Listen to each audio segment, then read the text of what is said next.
Don't you know the meaning of patience? Essentially, I must say you lack endurance. How much do you think I've been putting up with having a lazy wife? That's exactly my line. Hey, don't argue back every time. Don't blame me. It's over. I've reached my limit of patience. I'm sick of your lack of perseverance. If you can't stand it anymore, then leave. Let's get divorced. He threw the divorce papers on the dirty table. So, there was really no need to fight. With just one piece of paper, I can be free from this life. My name is Courtney. It has been a year since I married Jeff. The happy married life I dreamed of before marriage was then falling apart. What's for dinner tonight? My husband came home without a greeting, silently unlocked the door, and entered the living room with his presumptuous, heavy footsteps. He threw his roughly handled bag on the sofa and heavily sat down. Then, he took off his socks and stuffed them into the gap of the sofa. Nonsense. What in the world is this strange habit? It would make the sofa smell. Hey, I'm asking what's for dinner.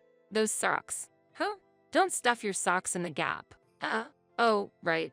But if it bothers you, you can clean it up yourself, right? I got angry every time with him. He was good at increasing my stress. So, what's for dinner? Oh, and stop scattering things on the floor. I always tell you that.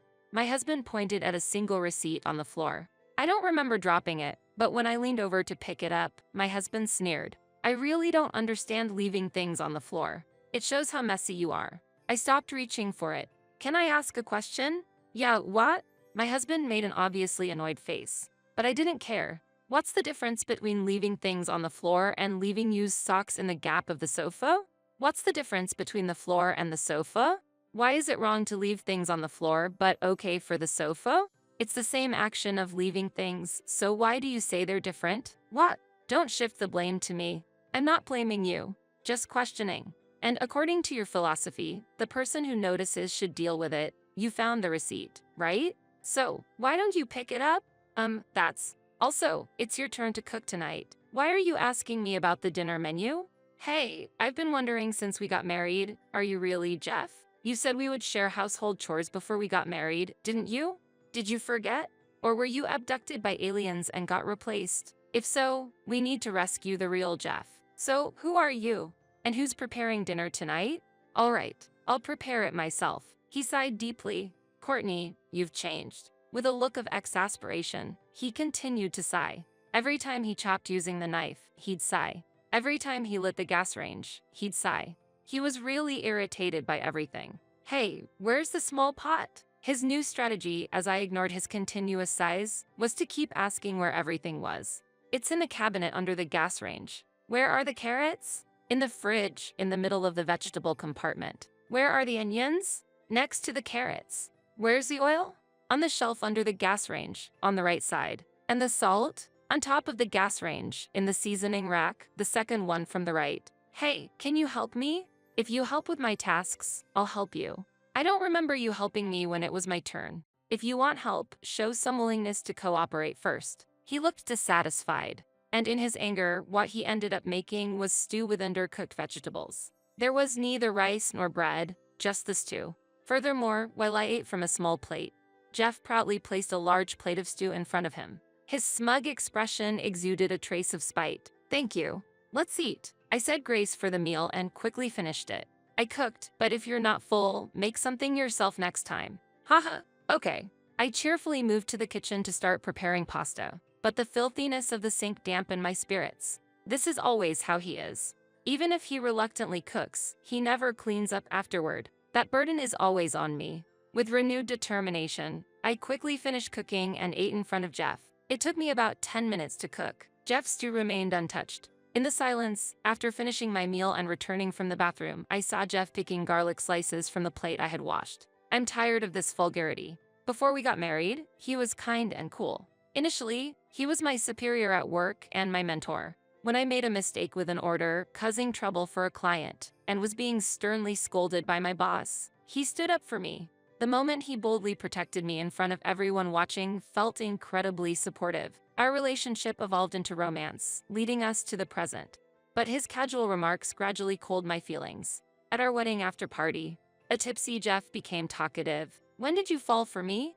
He asked, and I initially wasn't sure which moment he was referring to. There were many charming moments, so I was smitten with him.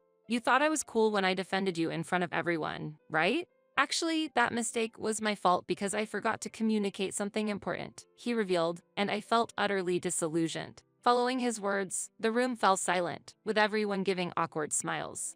The only one laughing heartily was Jeff. A colleague commented that it might be the alcohol talking, but I wasn't convinced. They say one's true feelings emerge when drunk. Just 1 week after the wedding, Jeff's true nature became apparent. He didn't keep his promises. They were all talk, and he stereotypically assigned household chores as a woman's role, revealing the superficial goodness in him had vanished. I thought of divorce as an option, but since it was just a week into our marriage, I was concerned about appearances. I am not inherently weak and have the courage to confront my husband. I wanted to explore the possibility of improving him. However, now, I've given up on that idea. I feel that I should not continue living such a draining life. I was ultimately unable to change my husband. A year into our marriage, I was looking for the right moment to suggest divorce. Then, a turning point came. My brother is coming over today, so please be nice. Why would he say that all of a sudden? I wanted to express my displeasure, but I held back. Having sisters myself, I understand the desire to meet when nearby due to a business trip, and I assume Jeff would feel the same. All right, when is he coming? Probably around 3 p.m. You mean today, in the afternoon? Yes, that's right. Okay, got it. It must mean he's finishing work a bit early. I didn't think much more about the odd feeling I had. However, just after 3 p.m. that day, Jeff appeared at my workplace, looking flustered. Why are you here? Huh? Why? What about your brother? He called to say he couldn't get into the house. Well, that makes sense. If you're here, it means no one is at home. What are you doing here? I told you I was counting on you. Yes, you did, but… Huh? You mean I should leave work early to entertain your brother? What else would it be? I was astonished. This man is hopeless. Wait a minute. Whose brother is he again? Your brother, right? Why should I have to leave work early to take care of my brother-in-law? That's ridiculous. Seriously. But, no bits. I don't want to hear excuses. You take care of your brother. It's not my responsibility. Fine. I've had enough. Jeff left in a fury. I was exhausted. Yet, the thought that this might be a step toward divorce made me feel excited. Who can stay late tonight? Before I knew it, I was the first to raise my hand. I finished work and left the company after 9 p.m. Since Jeff asked me to, I hurriedly bought some drinks and snacks at the supermarket and went home. I'm home. As I opened the door to our house, a strong smell of alcohol hit me. It seemed they both had been drinking a lot. I've had concerns about my brother-in-law's misconduct ever since we got married. He started visiting more frequently after we got married. We lost our parents when we were young. Well, somehow. This house reminds me of our hometown. It feels warm. This is a line my brother-in-law often says when drunk. Thinking our home is like his childhood home, he believes it's acceptable to make a mess and spill drinks while drunk, resulting in a huge cleaning effort after his visits. And Jeff has never once helped with this. I felt angry when various places like the curtains, living room, bathroom, and even the blanket were soiled. The cleaning was always my task. Despite this, the sight of the two brothers enjoying their time together evokes a sense of brotherly bond forged over many years. That's why I've repeatedly restrained my anger. I cautiously opened the living room door, only to be greeted by a scene of chaos.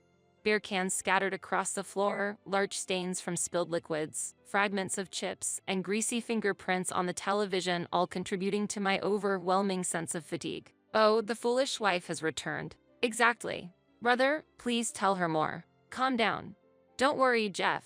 I'm here now, so there won't be any more nonsense from your wife. Is this some kind of joke? Courtney, I'll teach you how to be a proper wife, so be grateful. I'm sorry, but I'll have to decline. Don't resist. Come sit here. Looking towards the sofa where my brother-in-law was pointing, I noticed 2 pairs of socks stuffed into the gap. So this is the true bond of brothers. As Jeff said, you are indeed a presumptuous wife. We need to correct this together. I'll be living here from now on, so listen carefully, Courtney. Do you understand? What do you mean, living here? This is our family home. It's only natural for the sons to live here. Are you serious? It seemed incredulous, but he was earnest. He was saying this is unequivocally his house, which my husband simply moved into. This house was passed down to me by my parents. It's not your family home. Haha.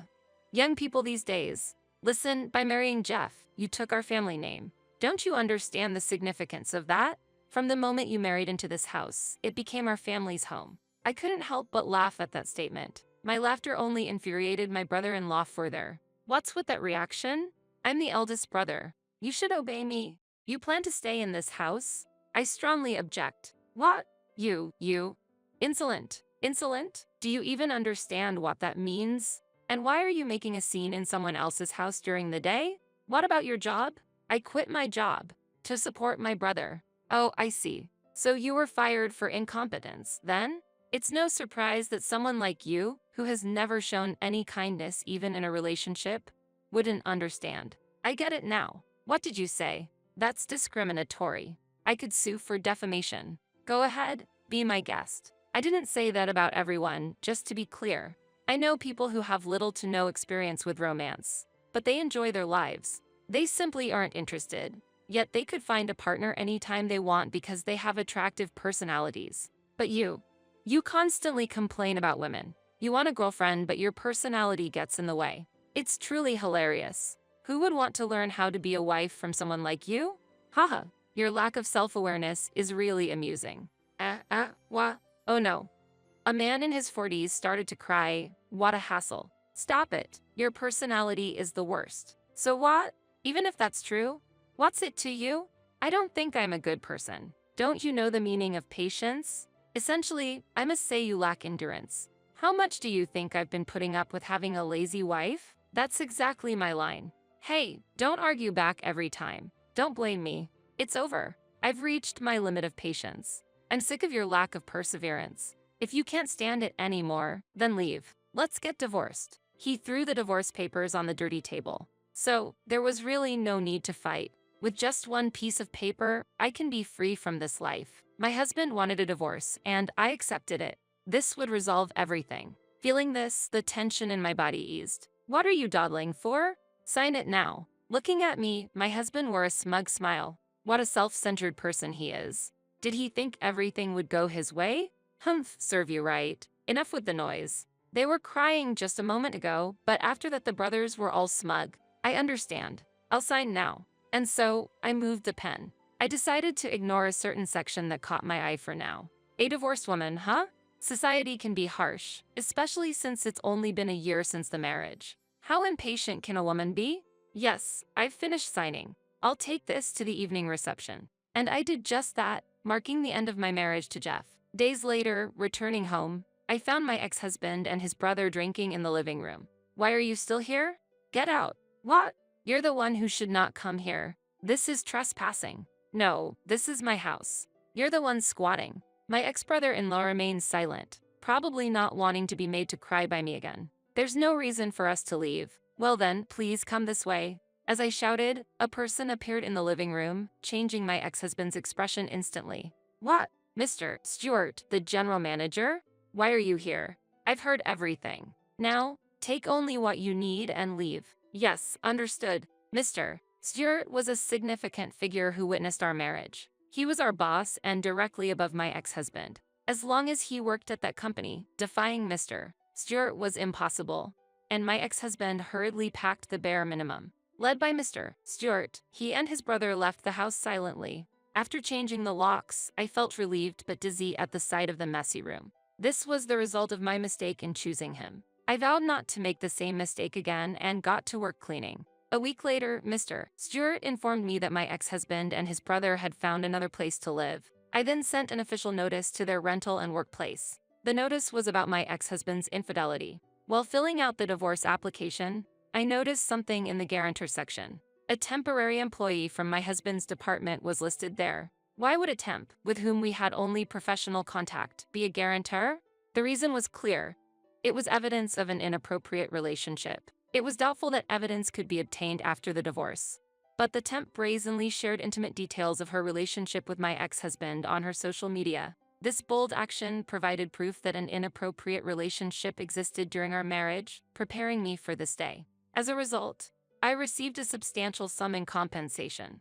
$20,000 from my ex-husband's side and $5,000 from the temp. The amount far exceeded my expectations. One day, an important meeting was scheduled in the company's conference room. Mr. Stewart, the lawyer, myself, and of course, my ex-husband and the temp were present. The temp, like a drama heroine, made an emotional statement first. Jeff is not to blame. It's all on me. I fell for Jeff on my own. That's all. Let's stick to the main point. Are you willing to make the compensation payment? Compensation. Can it really settle everything? Yes, my client desires the payment. Her reaction was as expected. It's your cold attitude that drove Jeff away. You're truly heartless. I can't sense any compassion in you. She accused. This exchange was just part of a complex and emotional process that led to the divorce and the payment of compensation. Through this situation, I came to realize anew the complexities of human relationships and that legal resolutions don't necessarily bring peace of mind. Will you make the payment or not? I don't care about the money. Are you going to pay or not? I'll give this trivial amount away. She tossed $5,000 into the air and danced gracefully. I got to see the sight of my ex-husband frantically gathering the money from the ground. Jeff is still kind, even in such a situation. No, that's not it. He couldn't afford to fail in front of Mr. Stewart. He's extremely concerned about how others perceive him. Haha, their future will be interesting to watch. So, do you intend to pay the compensation? My ex-husband remained silent, looking down. If you have no intention to pay, what have I done to deserve this? It's about infidelity. We were doing fine. No, truly self-centered and frightening. Why do we have to divorce? What? I had a feeling, but he truly is a problematic person. I don't think we are divorced. No excuses, please. Just tell me if you have the desire to pay or not. I will pay. But I plan to use that money for another wedding ceremony with Courtney. What? It's ridiculous. To divorce over a mere fling. Do you know how much I've endured for you? Despite that, I love you, accepting all your whims. And yet, why repay kindness with betrayal? Jeff, you're divorced from your wife and with me. Be quiet. I'm talking to my wife, Courtney. Mistresses should know their place. Courtney, we're not divorced, right? No, the divorce proceedings are complete. If that's the case, this is just an argument, right? No, you don't file for divorce over just an argument. You were the one who proposed it. I found out about your affair when I saw the divorce papers. The guarantor section had her name. That's how I knew. It wasn't the affair that led to our separation. It was your unbearable character. Breaking promises, trying to bring your brother into our home without asking, thinking only of yourself. Your character was the real problem. The divorce is final. Now, will you pay the compensation or not? Yes, the brothers are quick to show theirs. I truly loved you. As he cried out, my ex-husband threw the $20,000 on the table and stormed off.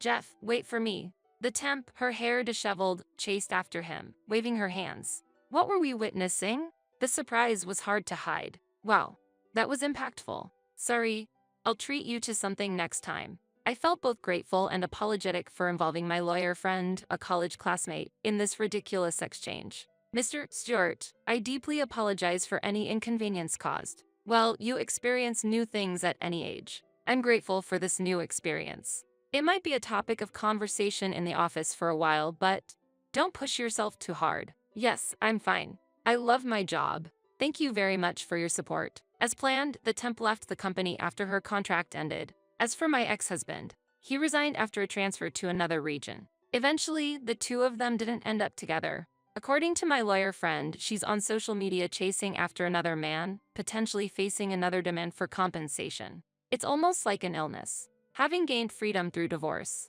I was worried I might become emotionally unstable, but I'm perfectly fine. For now, I plan to focus on my work and move forward at my own pace. Upon arriving at the luxurious high-rise apartment, I spoke with the person at the front desk and obtained the keys to the apartment. Using the dedicated high-speed elevator, I headed to my home located at the top of the building. Wow, this is so nice. As the door opened, my sister-in-law burst in ahead of everyone else and exclaimed joyfully, "Well, let's start organizing our belongings." I called out, but no one seemed inclined to help. I had anticipated this, but it still wasn't a nice feeling. After the movers placed the items in their designated spots, I proceeded to unpack alone. I'll take the large room. The daughter-in-law can have the small storage room. That was how my in-laws were allocating rooms, but I ignored them and focused on unpacking. It's really a nice place. I wouldn't mind making this our last home. You're right. I'm glad to see Dad and Mom happy. Ryan and his family exchanged these words with beaming faces. It's like a dream to live in such a wonderful house. My sister-in-law said, overwhelmed with emotion. Perhaps it's time to reveal the truth. Huh?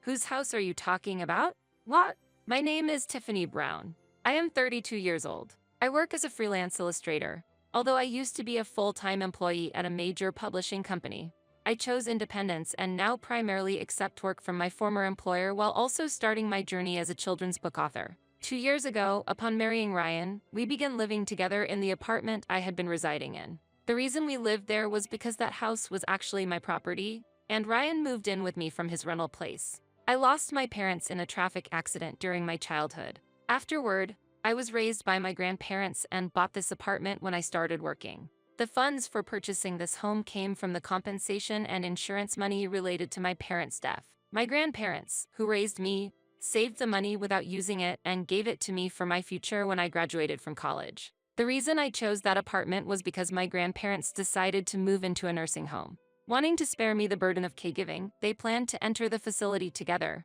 Respecting their wish, I chose this apartment for its convenient access and proximity to the facility they would be staying at. Although they said there were other uses for the money, it was the best choice for me.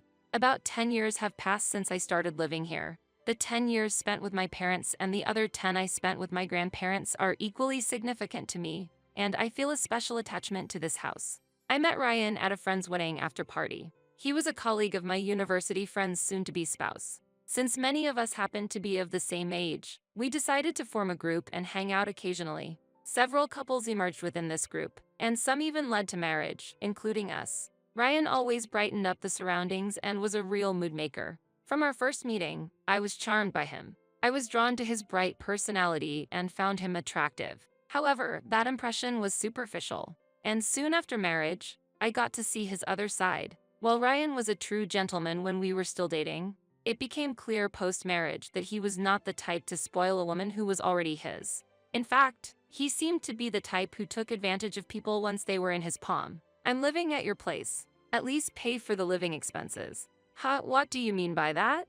If I weren't living here, the expenses would remain the same, right? So just continue paying for everything like you've done so up until now. There shouldn't be any problem with that, right? In fact, my apartment is already paid off, and there are no remaining mortgage debts. However, living here requires maintenance fees and a reserve fund for repairs, not to forget about the taxes. And since I own a car, I'm also paying for the parking space as well. Those are costs you would be paying anyway, whether I'm here or not, right? That's true, but then it shouldn't be a problem for you to continue paying them as you have been, right? This argument might seem logical at first glance, but it's actually not. But Ryan, you're going to be living in this house too, and we agreed to share the living expenses. I'd prefer if we could split them. When I said this, Ryan retorted angrily. You're so greedy. A real money grubber. I never thought you were that kind of a woman. I was stunned by his words and left speechless. I thought that we were on equal footing in our future life together as a couple. I thought that we would naturally bear the expenses of our shared home together. I'm not saying I won't pay anything. Of course, I'll pay half of what I use. But you're the owner of this house, right? In other words, since this house is my property, I should bear all related expenses. I'll cover the amount related to my expenses. So isn't that arrangement fine? Faced with that, I reluctantly accepted his proposal. At the beginning of our marriage, Ryan did contribute to half of the living expenses, but only up to the amount I requested. The electricity bill was this much this month. That's quite a bit. Aren't you overspending by working from home? I had already quit my job during our dating period and became independent as a freelancer. I work from home most of the time, occasionally going out for meetings or to see friends. It doesn't seem fair. Ryan first expressed his dissatisfaction with the utility bills. What do you mean not fair? I asked. You see, I spend most of my day outside. Why am I obliged to pay for your electricity use while you work at home? He retorted. I was just dumbfounded by his logic and couldn't find words to reply. I only use electricity for a tiny fraction of time from when I get home until I go to sleep, so I shouldn't have to pay half, Ryan argued, and after that, he indeed paid only a minimal amount. He applied the same logic to the gas and water bills. At first, I had no choice but to accept it. Although Ryan's time at home was short, the utility bills obviously increased with his presence. But it was impossible to pinpoint the exact amount of how much he was using. While I did listen to Ryan's complaints, I obliged to his arguments since he was still willing to share living expenses with me. I now realize how foolish that decision was, but at that time, I thought it was for the best. I concluded it was better to accept a little bit of discomfort and have a peaceful marital life, rather than to argue over minor issues early in our marriage. Aside from finances, Ryan remained the cheerful and pleasant person he had always been. Although the issue of money was always a concern, I wasn't financially struggling even without his contributions. I felt it was more important to spend time in peace. However, that happiness gradually became unstable. Over time again? Give me a break, Ryan complained, showing a tendency to come home late. Are you sure you're okay? I think there's a guideline regarding overwork, stating that it's risky to exceed a certain number of hours per month. The Ministry of Health, Labor and Welfare recommends not exceeding 45 hours. You don't get it at all. Those numbers are just superficial. A good salesman doesn't only work the hours shown on the time card. Ryan said this with a sneer. Tiffany, you've experienced working all night before deadlines, haven't you? Yes, I have, but that's the reality. Don't be misled by numbers, and look at the actual effort. Having graduated from an art university and working as an illustrator, I honestly didn't understand the details of sales jobs. When he stated it so definitively, I had no choice but to agree. I understand, but please, don't overdo it. Thank you, Tiffany.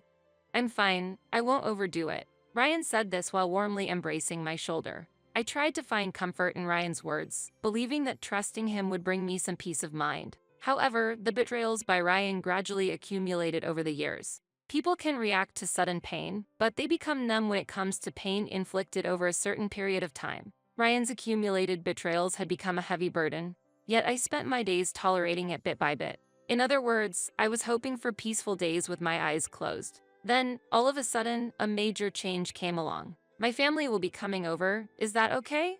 One morning, Ryan suddenly suggested this. Your father and mother are coming? My sister will be coming too. I had once visited his family's home in the countryside before our marriage. It was a small house in a quiet rural town, showing some signs of wear and tear as time had passed, but his parents lived there together. At that time, his sister was already married and left the house, so I didn't get to meet her.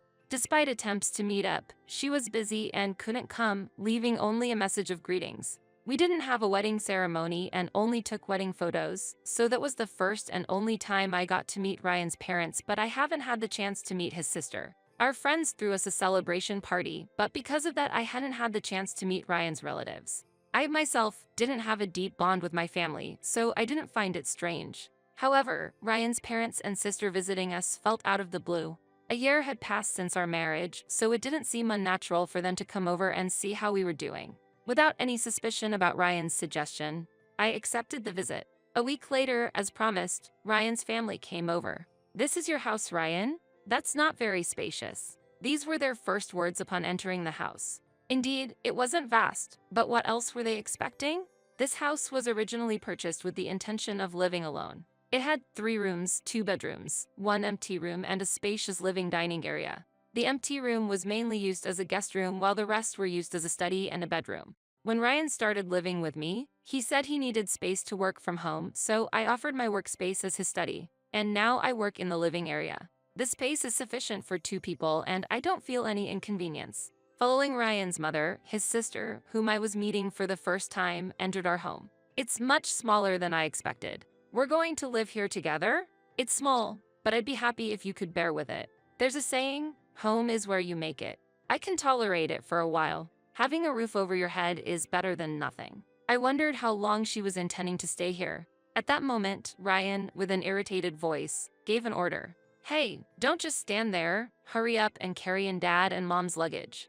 Yes, sorry. Which luggage? Expecting it to be just short-term stay luggage. Probably a duffel bag. I looked around inside the entrance, but there was nothing. Where do you think you're looking at?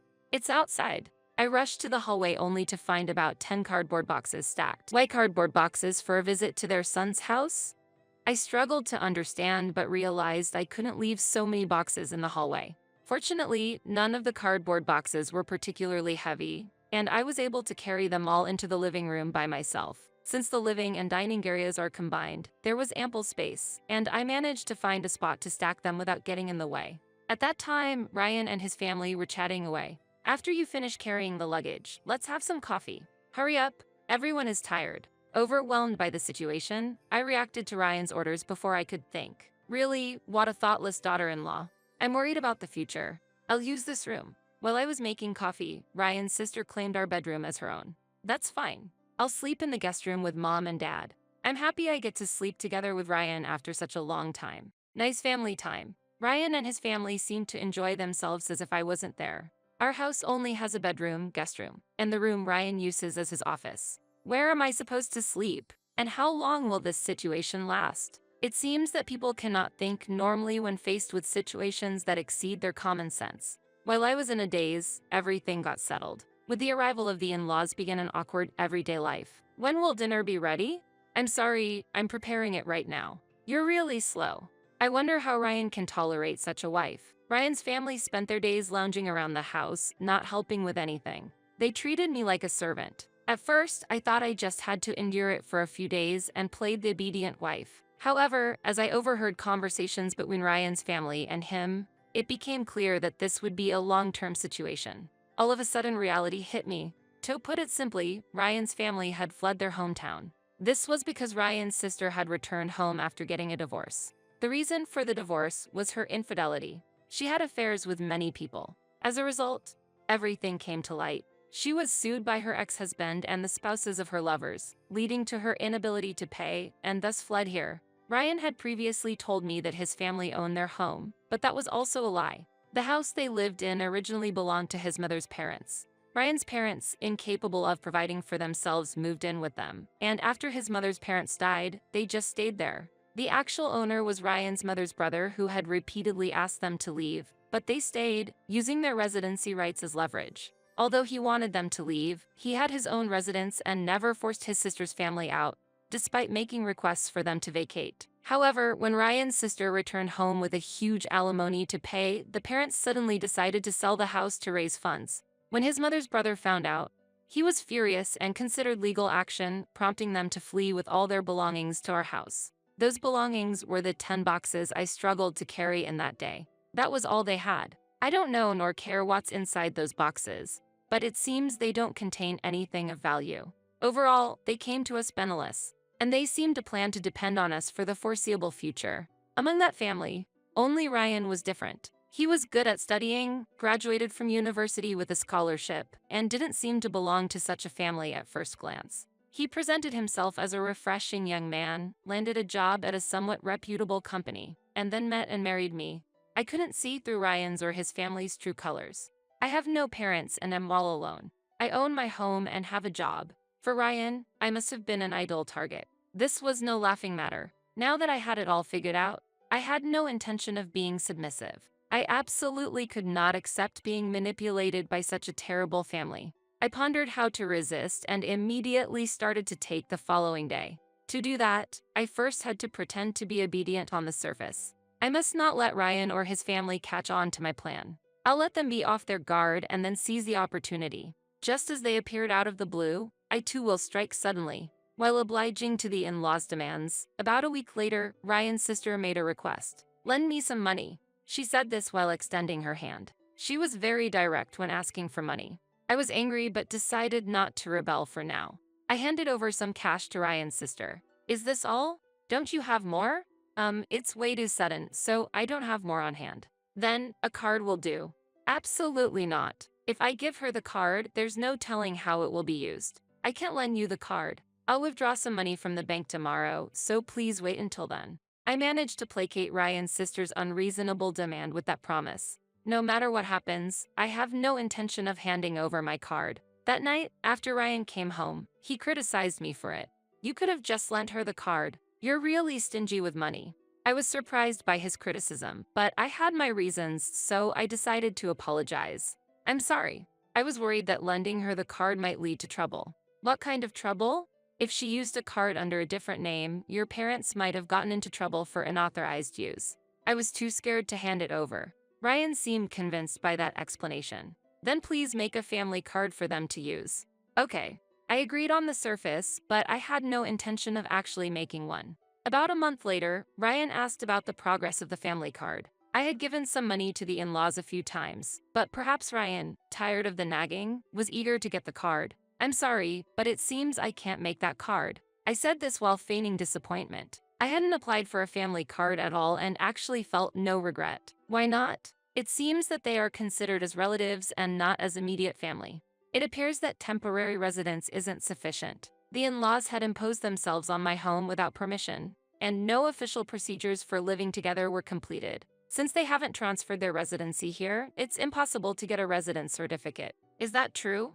Faced with this fact, Ryan reluctantly seemed to accept it. Then, if we transfer their residency, would that solve it? Yes, since they're going to be here for a long time anyway. Hurry up and get the procedures done. Brazenly, the in-laws demanded that I handle the paperwork, but considering they'll be staying long-term, I feel this house is a bit small for that. That might be true.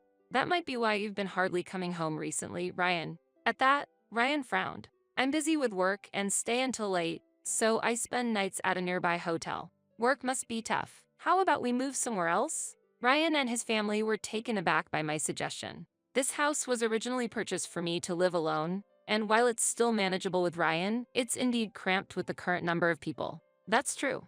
Please take a look at this. Wouldn't you like to move to a residence like this? Saying that, I presented a brochure for a new apartment in a newly developed subsidy center. It was a high-rise apartment. The brochure showed photos of an apartment located on the highest floor of the building. The spacious interior offered a panoramic view of the cityscape through large windows. How did you manage to get such a magnificent apartment? Feeling cramped in our current home, I made a bold decision. I sold this house and combined the inheritance from my parents with my savings to purchase this new place. I see. While our current home is nice, the new one is even better. Initially skeptical, Ryan and his sister relaxed their expressions when they learned the purchase was complete. You're quite something. My view of you has changed. I feel like now we can finally accept you as a family member. The in-laws also nodded in agreement, smiling.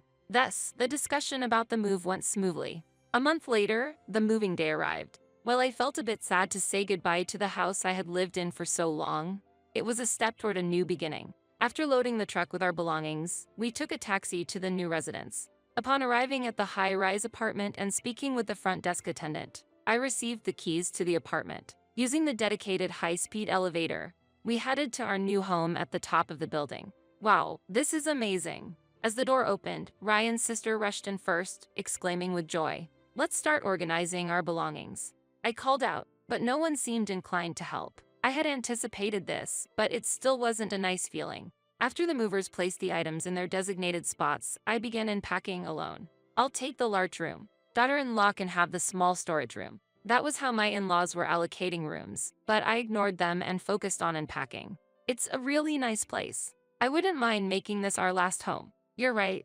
I'm glad to see Dad and Mom happy. Ryan and his family exchanged these words, smiling. It feels like a dream to live in such a wonderful house. Ryan's sister said, overwhelmed with emotion. Perhaps it's time to reveal the truth. Huh?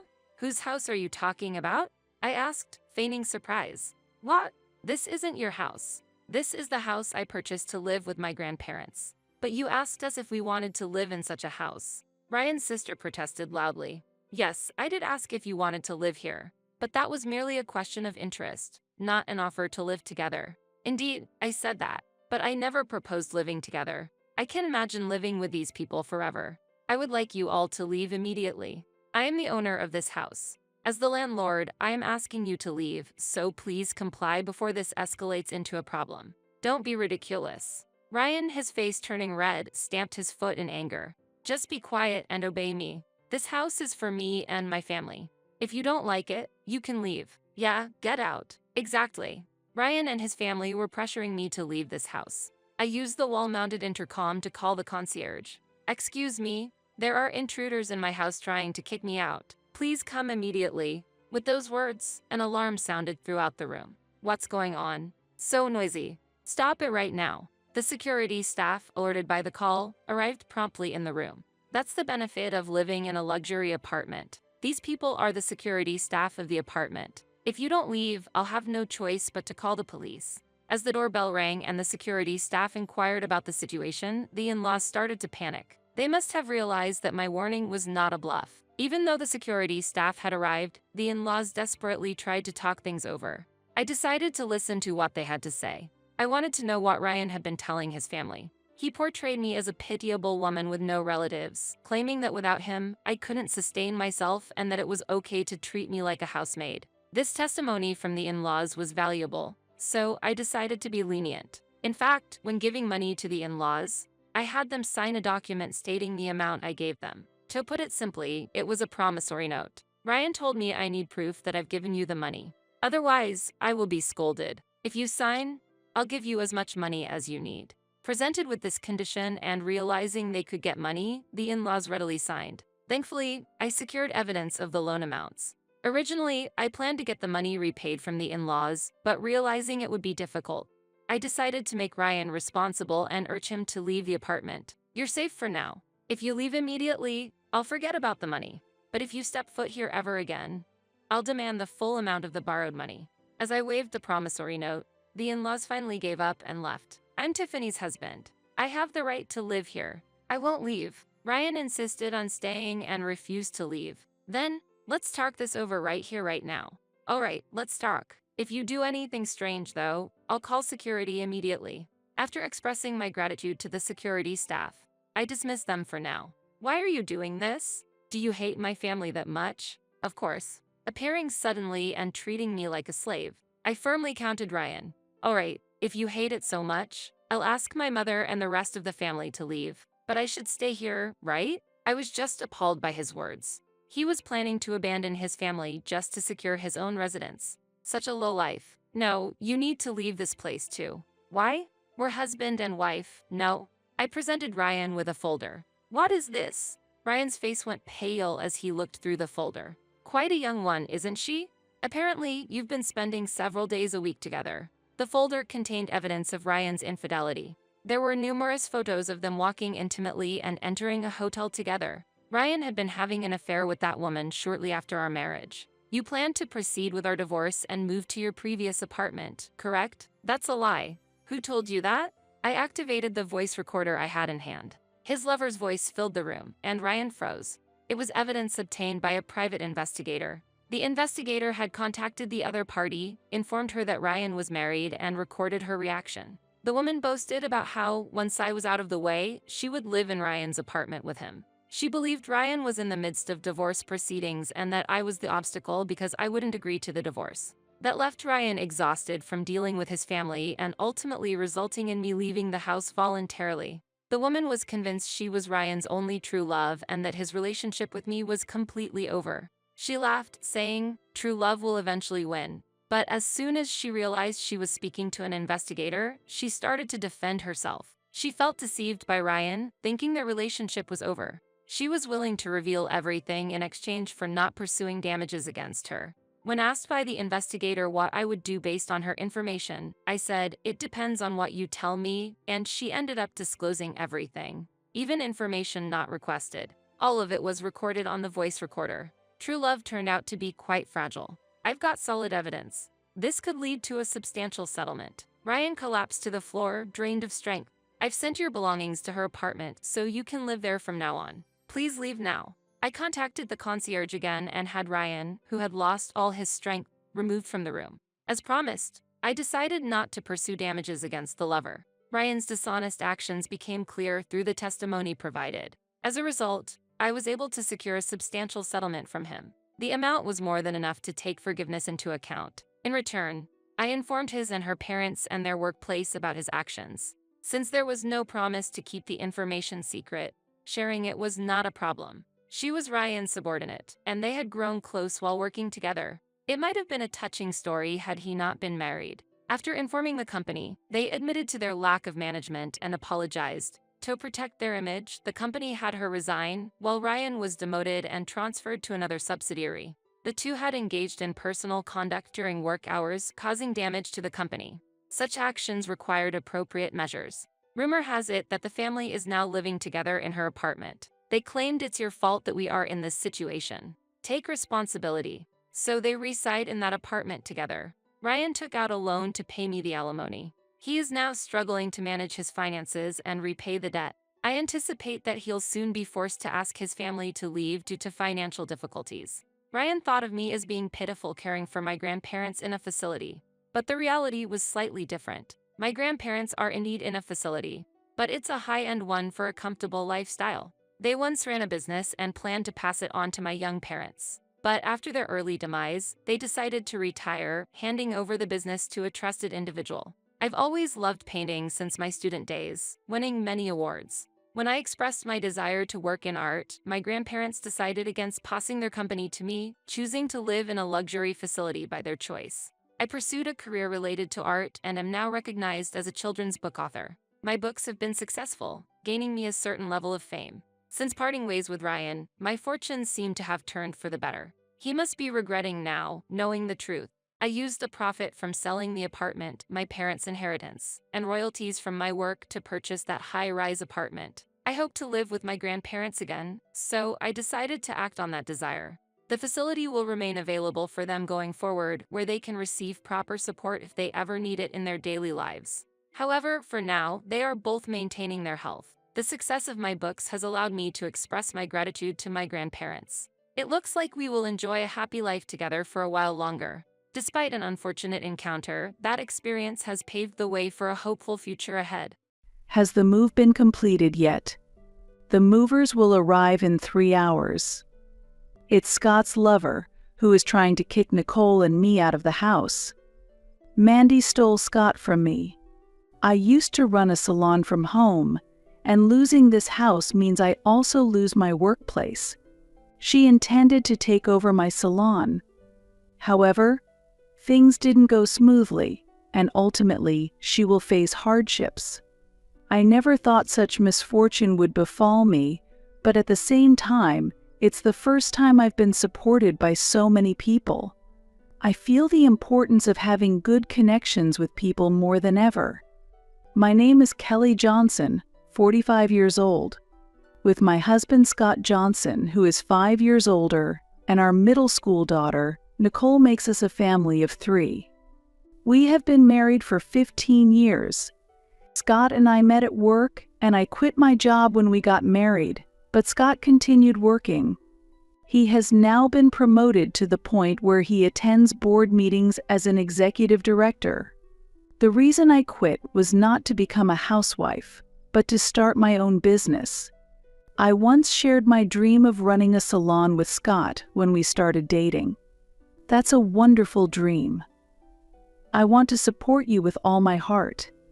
Really? I'm so happy. You're the first to say you'll support me, Scott. I had always been told by family and friends that I shouldn't become an entrepreneur, so his support truly meant a lot to me. Scott actually encouraged me to quit my job and go back to school when we got married. It's a chance to study seriously. Really? Tell the truth, I've wanted to go to school for a long time. I wanted to open a massage salon that supports dieting. This required a substantial knowledge of the body.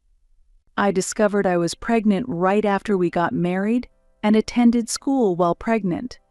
On days when I felt unwell, I got to take classes online. With Scott's support, I attended school for 2 years, gave birth to Nicole during this period, and successfully opened the salon at home. Those busy 2 years are vivid in my memory, as if it were yesterday. For Nicole's sake, I worked hard to make the salon successful. This effort paid off, and 3 years later, my schedule was filled with repeat customers. A system where regulars who received maintenance would refer new customers had formed. By the 10th year, the salon had become so popular that it was hard to get a reservation. When the 10th anniversary came, customers and friends celebrated with me. That day, I received a bouquet of flowers from Scott and Nicole and felt truly happy. You've really done well. Thank you. I made it this far because of your support. I appreciated his help and expressed my gratitude to Scott for his support. I have something to tell you. What is it? I've been promoted, and I will become an executive director. I'll be attending board meetings from now on, and it might get busier. That's wonderful. Congratulations. Thank you. At that time, I was confident that our life together would continue to be happy even after Nicole had grown up and left home. However, a few years later, I would discover Scott's betrayal.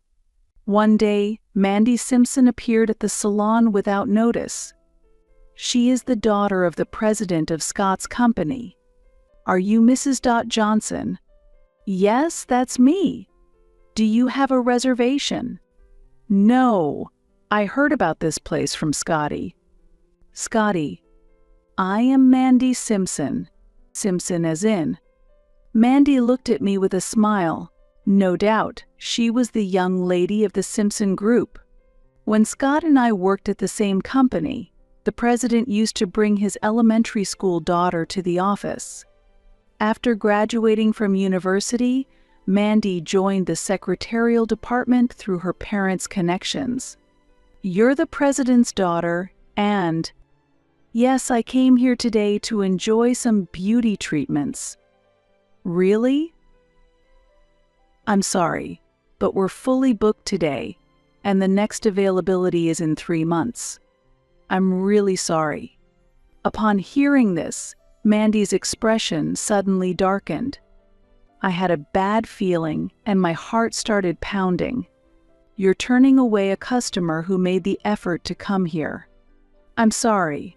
I'm managing this salon alone, so I can only handle one customer at a time. Then you should cancel the current reservation and let me in.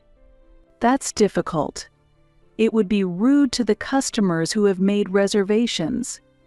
Mandy refused to leave. The next customer was due to arrive soon.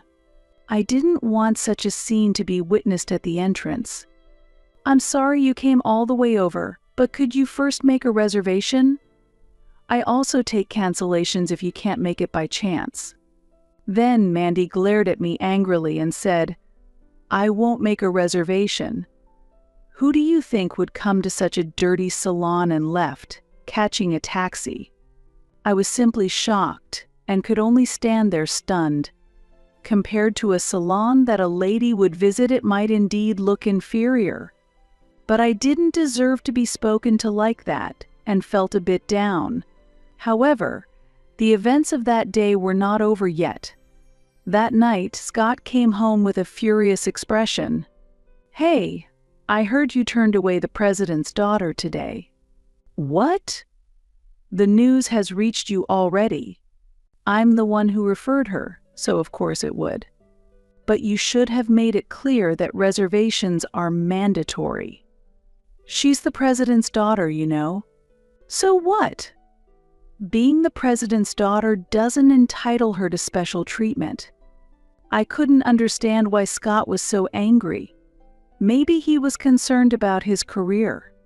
Mandy isn't involved with the company, and the president doesn't seem that strict. Why are you so upset? And something else I'm curious about. Why does she call you by your nickname? That fact bugged me, so I asked. Scott then showed a clear sign of being disturbed. She was at the president's golf tournament. The president calls me by my nickname, so she probably does too. The fact that the president calls Scott by his nickname seemed strange to me, but I still didn't understand why he was angry. Is your promotion that important? Don't you support me? I always supported you. Having the young lady as a client could have boosted your reputation. This salon prioritizes reservations. New customers are important, but regulars are even more so. Hanf. As if a customer who comes once a month would spend much money. At these words, I was at a loss for words. I didn't have the energy to argue further, and I asked Scott to consult me in advance if he intended to make any referrals. I won't make any referrals anymore. Scott was angry, and we didn't speak to each other at home for a while. I couldn't understand why the matter with the president's daughter had to cause so much trouble. We only started talking again when Scott forgot something. A USB was left plugged into the home computer. When I called, he asked me to bring it to the office. I had several appointments that afternoon, so I hurried to the office. My bad. Scott said that, took the USB, and quickly left. I might have hoped for a lunch together, but nothing of the sort happened, and we parted ways quickly. Is that you, Mrs. Johnson? The person who greeted me was a junior colleague who had joined the company when I was still working there. She had become a respectable career woman, which surprised me. Ms. Adams? It's been a while. You seem well settled. Well, I'm a senior now. Time really flies, I thought. I wanted to chat more, but with customers waiting, I said, how about we grab a meal sometime? Here's my contact, and handed her my business card. Thank you. There's something I'd like to discuss, actually. Something you'd like to discuss. Yes, it's a bit difficult to talk about here. She then whispered in my ear. It's about Director Johnson. What? I was concerned about my husband, but we agreed to get in touch later. I felt uneasy. What on earth could it be about? However, a few days later, I witnessed an unbelievable scene. That day, I had gone on a business trip a bit further away. I was visiting a factory to see a prototype of a new lotion for the salon. When I arrived at the station, I saw a familiar car parked. Watching it, I noticed Mandy sitting in the passenger seat. I discreetly observed from a distance. No one was in the driver's seat at first, but soon a man came out of a store and took the seat. It was undoubtedly Scott. He was supposed to be on a one-night golf trip today. I thought maybe it was a competition Mandy was participating in, but something felt off. It was a woman's intuition. Then, in the next moment, Mandy wrapped her arms around Scott's neck and kissed him on the cheek. Scott happily returned the kiss on her lips.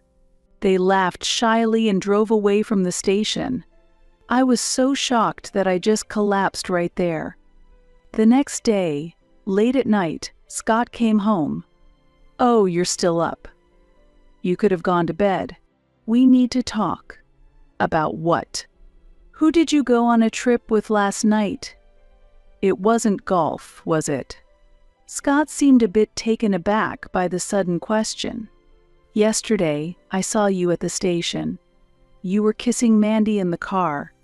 Hearing this, Scott sighed heavily. Yes, I went on a trip with Mandy. Surprisingly, Scott calmly admitted to the affair, and even more astonishing, said, now that it's out, it's easier to talk. I actually plan to wait until next year, but I'm not interested in you at all anymore. I want to marry Mandy soon. Even my mother agrees. I never expected that my mother-in-law had been consulted in advance. For the first time, I realized she was on her son's side. Are you considering a divorce? Yes. I'd be happier coming home to a young wife rather than an older woman like you. Seeing the kiss was shocking enough, but I never expected such a statement. Let's discuss this with Mandy as well. I managed to say this while desperately trying to maintain my composure. Over the weekend, we invited Mandy over and had a talk. We haven't told Nicole about the situation yet. She might notice that something is off, but being a middle school student, she seems to be considerate and hasn't said anything. We asked Nicole to go out, and the three of us gathered. Scott and Mandy, sitting in front of me, were holding hands. There was no sign of remorse from them. To them, I was just an obstacle now. When did this relationship start? About a year ago, I guess. That long. I hadn't noticed anything over this past year. I remember that Scott got promoted a year ago. When I realized that the late returns home and the weekend outings were all to meet Mandy, anger welled up inside me. After the divorce, I will be taking over the house and the salon. Wait a minute. Even if I leave the house, why should you take the salon too? Well, the salon is attached to the house, isn't it? Are you planning to continue coming here? That's right, but I hadn't thought about not being able to provide services to the local clients anymore. If I leave this house, I have to give up the salon as well. I was so shocked by Scott's affair that I completely forgot about the salon. Even if I have no other choice but to leave, it will be impossible for you to run the salon. I will shut it down. Don't worry, my father will provide financial support, and I will hire staff. I never imagined losing not only Scott but the salon as well. That hurt even more. I want you to sign the divorce papers quickly and leave. I can't wait to live here with Scotty. Yes, I see. But it won't be that simple. Is it a matter of money? I will pay proper compensation. I have the money. That's your parents' money, isn't it? And do you really think your father approves of this? My dad supports everything I do. And with Scotty by my side, there's no problem. Even his mother supports us. I no longer had the energy to delay the divorce. If Scott's decision is this firm, there's no point in clinging to anything. Since I would receive compensation, I decided to proceed with the divorce proceedings quickly and settle everything. However, I was worried about Nicole. Just then, the door burst open, and Nicole entered the room. Mom, let's leave these people and get out of here. I support you. Oh, Nicole, not staying with your wonderful father? That's fortunate. I didn't want you to be in my way anyways. Nicole stared intently at Mandy. What do you like about this old man, old lady? Old lady? Ma am? I'm only 23 years old. Oh, is that so? I thought you were older because of the heavy makeup. Mandy trembled with anger. What kind of upbringing is this? I'm sorry. My daughter is just very honest. Mandy left the room trembling with anger, and Scott hurriedly followed her. I apologized to Nicole. Nicole, I'm really sorry. It's not your fault, Mom, and you can open a salon anywhere because of your skills. Encouraged by Nicole's words, I resolved to try hard in a new place. I might not have been able to make such a quick decision if it weren't for Nicole. I didn't want her to have anything to do with that woman. The procedures were carried out swiftly. All matters regarding compensation and child support were arranged through a lawyer. I honestly told my salon clients that I was divorcing and leaving the salon. There were words of encouragement from them, as well as reactions of disappointment and anger. It felt like everything I had built was gradually crumbling. Then the moving day came, and Mandy showed up. Has the move been completed yet? The movers will arrive in 3 hours. That will take some time. There's no need for you to keep watch. While Nicole and I were packing, Mandy wandered around the salon and spent time intimately with Scott. I tried not to let it bother me. When the movers arrived, we successfully moved all our belongings. Well, this is goodbye from us. Bye-bye. Mandy, arm in arm with Scott, waved at us. I handed her a thick file containing legal documents for the salon. This is important documentation for running the salon, so make sure to read it carefully. I understand. Thus began a new life for Nicole and me alone. Using our savings, we bought a used house and set up part of it as a new salon. I was surprised at how many bookings we received after announcing the opening date. Despite the increased distance, many of my regular customers came to visit. Additionally, acquaintances living near the new store spread good word about the salon, and Nicole actively promoted it on social media. Tears spilled over as I realized how many people were supporting me. A month later, the salon was running smoothly. During that time, I received numerous frantic calls from my husband and his lover on my cell phone, which I continued to ignore. However, they even started calling the salon. Hearing Mandy's voice was exasperating. "Hey you've exposed us, haven't you? What are you talking about? Don't play dumb. Scott and my father are in trouble right now." It seemed there was trouble at the company. I didn't need to know the details, but just to be sure, I contacted Ms. Adams. "I would like to discuss something important with you.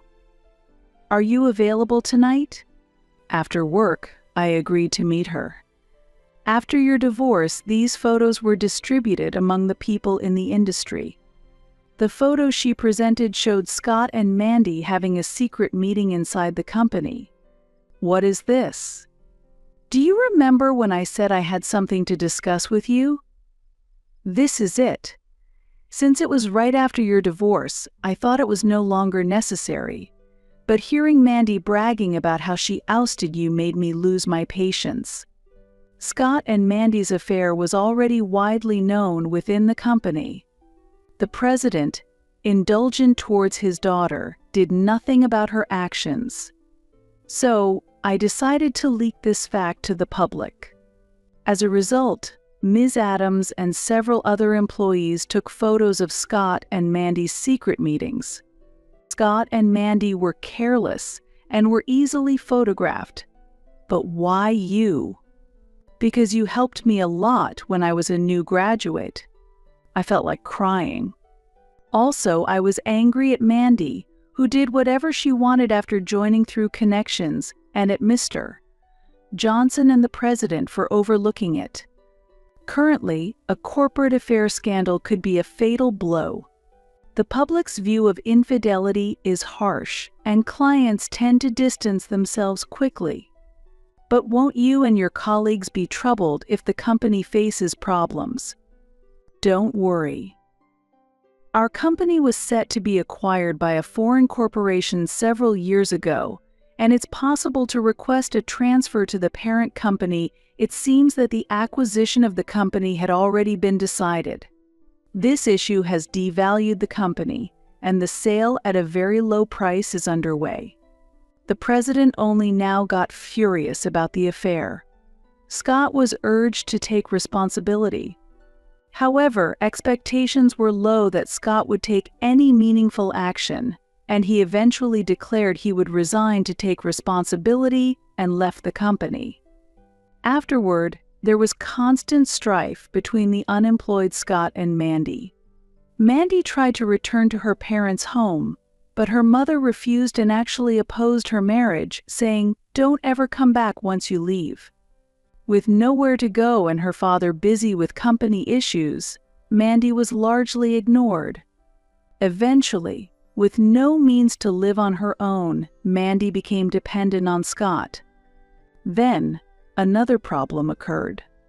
The salon was sued. This was because a customer developed skin problems due to the lotion used. Bad rumors spread quickly, and customers left in no time. Mandy, who was not involved in customer service, decided to blame the employees for the problems that occurred. Angry employees left as a result, and new problems arose. Mandy did not have a massage qualification, and the salon had been viable thanks to the employees. She had never looked through the important documents I handed over when I left the house. However, bookings from customers continued to come in. Unaware customers thought I was still running the salon and visited.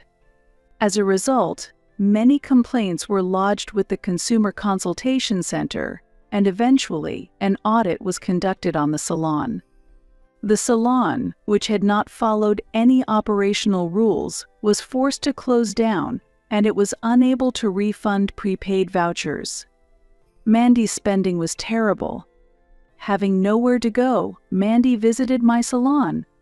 "Please help me. I have no one else to turn to." "Why are you asking me for help? Because there's no one else." At that moment, customers resting in the waiting room stood up and confronted Mandy. "You have the nerve to show your face here. Just go back where you came from."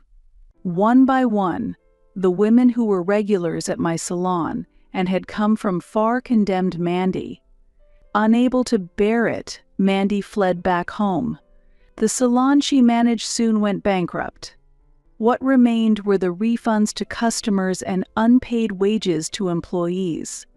As a result, Mandy took out loans to settle these debts. Her parents refused to assist her, and she was forced to borrow from financial institutions. Meanwhile, Scott still had not found a job and, due to his pride as a former director, was picky about employment. You should work, even if it's just at a store or something, to make some money. What? There's no way I would do such work. You should work instead. Such arguments continued to be a regular occurrence. Eventually, unable to withstand the pressure of repayment, Mandy started working as a cashier in a supermarket, and Scott began working as a delivery person. But it was still difficult to repay the debts. Mandy eventually went to her parents' house to beg for help. She promised to repay and created a promissory note. A few days later, Nicole suddenly burst into the house as if fleeing. "What's wrong?" "He's chasing me." "Who?" At that moment, Scott appeared, wearing a delivery service uniform. "What are you doing?" Suddenly, he started apologizing at the entrance. "I sent Nicole to her room and decided to talk with Scott alone. Kelly, I was wrong. I want to start over with the three of us as a family. I'm serious. After you left me and Nicole for another woman, why do you think we can start over? I intend to divorce her." "What? It hasn't even been a year since you got married, right?" At that moment, the doorbell rang, and Nicole came downstairs to answer it. "You're here too." The person who boldly walked into the house was Mandy. "I knew you'd be here." "How did you know?" "The delivery service called me. They said they couldn't reach you. What are you doing, skipping work?" "I want to break up with you." "What are you saying?"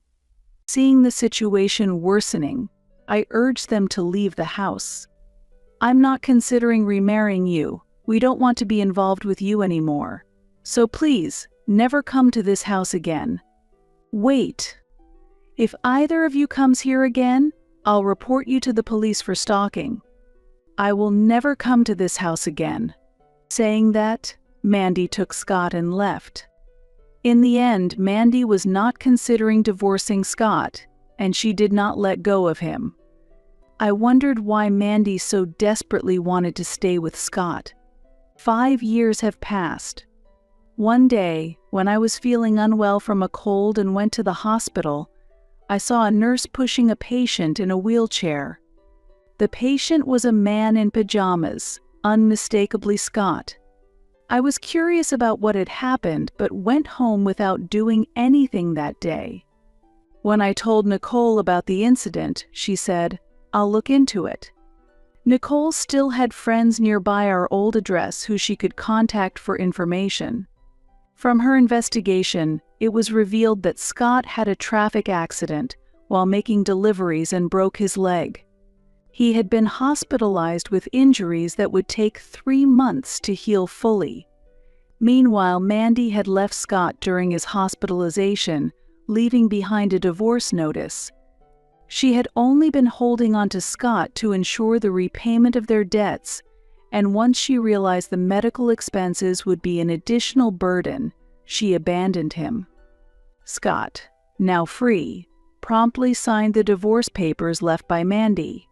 However, he was later fired from his part-time job, and his solitary hospitalization worsened his mental state, leading to a depression-like condition.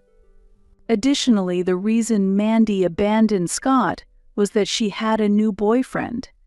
However, her new boyfriend was severely addicted to gambling and had been misusing Mandy's funds. As a result, Mandy was trying to escape from him. With nowhere else to go, Mandy reluctantly continued living with him. She was also mentally exhausted, and her situation was far from good. Neighbors noticed her severe weight loss and gossiped. That wife has lost a lot of weight recently. Nicole was fed up with hearing about them and told me, "Don't worry about those people anymore." To Nicole, that man was just someone related by blood, not someone she could think of as her father. After graduating from high school, Nicole attended a beauty school for 2 years to become a nail technician, and after graduating, she has been helping at my salon. She has talked about wanting her own salon in the future, and I allowed her to set up a nail space in my shop, which she has made a reality. Though the divorce put many hardships on Nicole, seeing her work hard and stay positive motivates me to do better myself. Recently, Nicole said something that really touched me. "I want to become an independent adult like you." This was truly a joy to hear, the most valuable thing to me. I feel very happy now. Life cannot be measured by money alone. While there are many wealthy people, there are not as many who are rich in spirit. I want to be a person rich in spirit. That's why I cherish my relationships with those around me and live with a sense of gratitude. As Nicole grows, I too want to continue growing.